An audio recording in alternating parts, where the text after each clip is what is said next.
السلام علیکم، میں ہوں رمشا۔ میں آپ سب کو اپنے چینل گلف اردو نیوز میں ویلکم کرتی ہوں۔ امید ہے کہ آپ سب لوگ خیریت سے ہوں گے۔ میں آپ کو آج کی ایک نیوز سے آگاہ کرتی ہوں۔ متحدہ عرب امارات میں امیگریشن حکام کا کہنا ہے کہ بیرون ملک گئے ہوئے تارکین واپسی کے لیے اجازت نامے کے حصول کے لیے درست طریقے سے معلومات فارم میں درج کریں۔ ریٹرن پرمٹ کے لیے درخواست فارم میں ہی معلومات درج کی جائیں جو سفر کے لیے کارآمد پاسپورٹ پر درج ہوں۔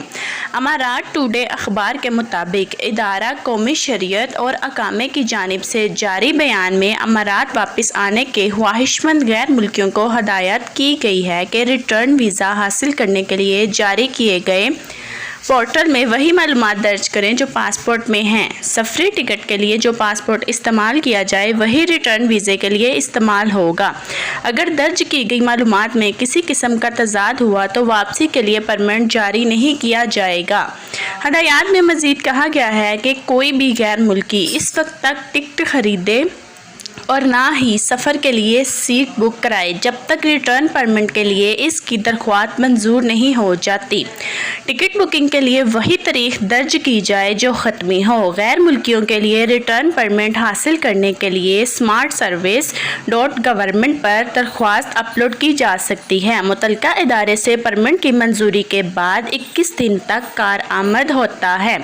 متحدہ ادارہ قومی شہریت اور اقامے کی جانب سے مزید کہا گیا ہے کہ اگر کسی درخواست گزار کی درخواست غلط یا نامکمل معلومات کی بنیاد پر 3 بار مسترد ہوتی ہے تو اس کا پرمٹ مستقل طور پر منسوخ کر دیا جائے گا۔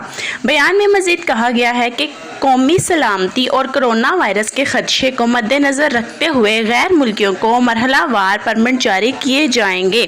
یہ تھی آج کی نیوز۔ امید ہے آپ سب کو پسند آئی ہوگی، اور جس نے میرے چینل کو اب تک سبسکرائب نہیں کیا وہ جلد سے جلد سبسکرائب کر لیں تاکہ آپ کو ہر نئی سے نئی آنے والی ویڈیو کی نوٹیفیکیشن ملتی رہے، اور بیل آئیکن پر کلک کرنا مت بھولیے گا۔ آپ کا بہت شکریہ۔